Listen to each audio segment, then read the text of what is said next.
जय हिंद दोस्तों, आप सभी का फिर से एक नए वीडियो में स्वागत है। तो हम अपने आज की इस वीडियो में जानेंगे कि व्यक्तिवाचक संज्ञा किसे कहते हैं, जातिवाचक संज्ञा किसे कहते हैं, समूहवाचक संज्ञा किसे कहते हैं, द्रव्यवाचक संज्ञा किसे कहते हैं और भाववाचक संज्ञा किसे कहते हैं, अर्थात संज्ञा के प्रकार को देखने वाले हैं। तो चलिए बिना देर किए वीडियो को स्टार्ट दोस्तों संज्ञा के पहले भाग को देखते हैं। संज्ञा का पहला भाग है हमारा व्यक्तिवाचक संज्ञा। अब व्यक्तिवाचक संज्ञा किसे कहेंगे? जिस संज्ञा शब्द से किसी खास व्यक्ति, वस्तु, स्थान का बोध हो उसे व्यक्तिवाचक संज्ञा कहते हैं। जैसे राम, श्याम, गंगा, दिल्ली आदि।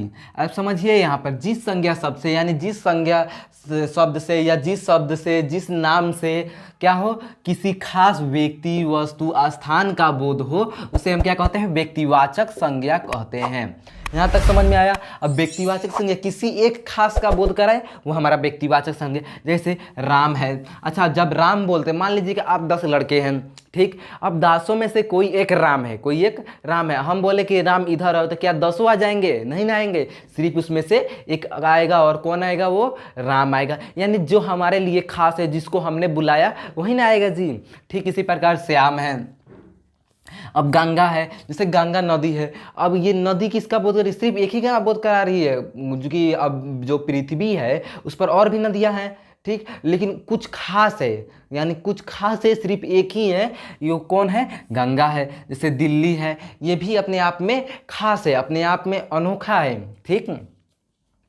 यानी व्यक्तिवाचक संज्ञा में सिर्फ एक खास का बोध कराए, खास, एक खास का बोध कराए वो हमारा व्यक्तिवाचक संज्ञा हो जाएगा। जातिवाचक संज्ञा ठीक इसी प्रकार है, थोड़ा सा इसमें अलग है, समझा दे रहे हैं। जैसे जिस संज्ञा शब्द से, यानी जिस संज्ञा शब्द से, जिस नाम से क्या हो, प्राणी या वस्तु के संपूर्ण जाति का बोध हो उसे जातिवाचक संज्ञा कहते हैं। अब क्या है? जैसे कि जिस संज्ञा शब्द से, जिस नाम से प्राणी या वस्तु की संपूर्ण जाति का बोध हो, जितनी भी पृथ्वी पर उसकी जातियां हैं उसका बोध हो उसे हम जातिवाचक संज्ञा कहते हैं। जैसे मनुष्य, लड़का, घर, पहाड़, ठीक, इन सभी का बोध कराए। जैसे मनुष्य बोल रहे हैं, ये थोड़ी है हम भी मनुष्य हैं, आप भी मनुष्य हैं, यानी पूरे मनुष्य जाति का बोध करा रहा है। क्या करा रहा है? पूरे मनुष्य जाति का बोध करा रहा है। ठीक इसी प्रकार क्या है? लड़का है, पहाड़ है। लड़का कहने का मतलब क्या हो रहा है? लड़का कहने का मतलब हो रहा है जितने भी विश्व में, जितने भी पृथ्वी पर लड़के हैं उन सभी का बोध करा रहा है। अगर उसमें से कुछ खास लें, जैसे मैंने हम एक नाम ले रहे हैं, जैसे राम है, तो एक नाम लिए, एक लड़का का बोध कराएं तो क्या हो जाएगा? हमारा व्यक्तिवाचक हो जाएगा, ठीक।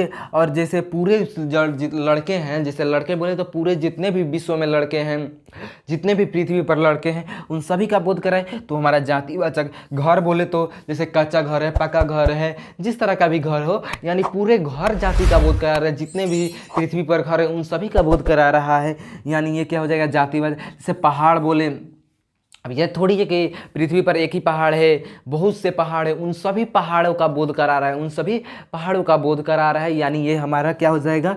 जातिवाचक संज्ञा हो जाएगा। अगर उस पहाड़ में से किसी एक का नाम ले रहे हैं, जैसे हिमालय,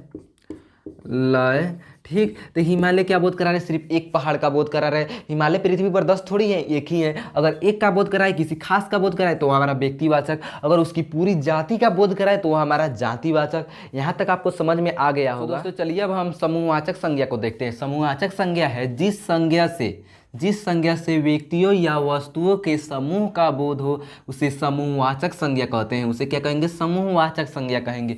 यानी जिस संज्ञा से, जिस नाम से व्यक्तियों या वस्तुओं के समूह का बोध हो, एक ग्रुप का बोध हो, उसे हम क्या कहते हैं? समूहवाचक संज्ञा कहते हैं। जैसे सेना। अच्छा, जब सेना हम बोलते हैं तो इसमें क्या होता है? बहुत सारे सिपाहियों का बोध कराते हैं। बहुत सारे सिपाहियों का झुंड जो होता है, जो फौज होता है पूरा, वो हमारा सेना कहलाता है, ठीक। जैसे फल बोले, अब फल बोले तो एक ही फल थोड़ी बोल रहे हैं, अंगूर है, आम है, केला है, माने जितने भी फल हैं उन सभी का बोध करा रहा है, उन सभी के ग्रुप का बोध करा रहा है, उन सभी के समूह का बोध करा रहा है। जैसे हम परिवार बोले, अब परिवार का मतलब क्या होता है? एक ही लोग नहीं, परिवार में बहुत से लोग होते हैं। मम्मी होती है, पापा होते हैं, भाई होता है, बहन होती है, यानी बहुत से लोग मिलकर क्या होता है? एक परिवार होता है, ठीक है। इसी प्रकार जिसे ये समूह का बोध कराया, फल भी समूह का बोध कराए, सेना भी समूह का बोध कराए, यानी समूहवाचक संज्ञा में समूह का बोध कराए, जिससे हमें व्यक्तियों के समूह, वस्तुओं का समूह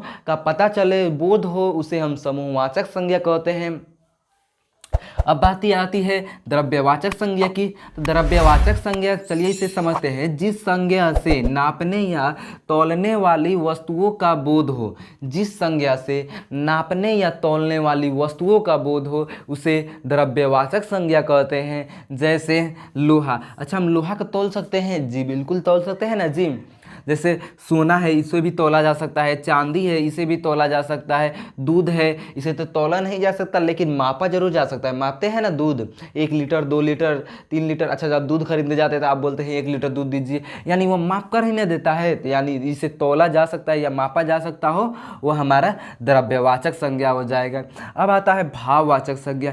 जिस संज्ञा शब्द से, यानी जिस संज्ञा शब्द का मतलब जिस नाम से व्यक्ति या वस्तु के गुण, धर्म, दशा, स्वभाव आदि का बोध हो, यानी जिस नाम से हमें व्यक्तियों के गुण, धर्म, दशा, स्वभाव आदि का बोध हो, उसे भाववाचक संज्ञा कहते हैं। जैसे बुढ़ापा, अच्छा बुढ़ापा क्या है? एक अवस्था है। जवानी क्या है? एक अवस्था है, हर किसी को इससे गुजरना होता है। जैसे मित्रता है, मित्रता क्या है? एक भाव है मन में, क्या है जी? भाव। जैसे लंबाई है।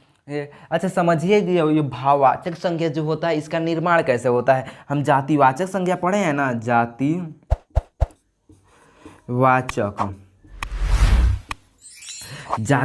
संज्ञा।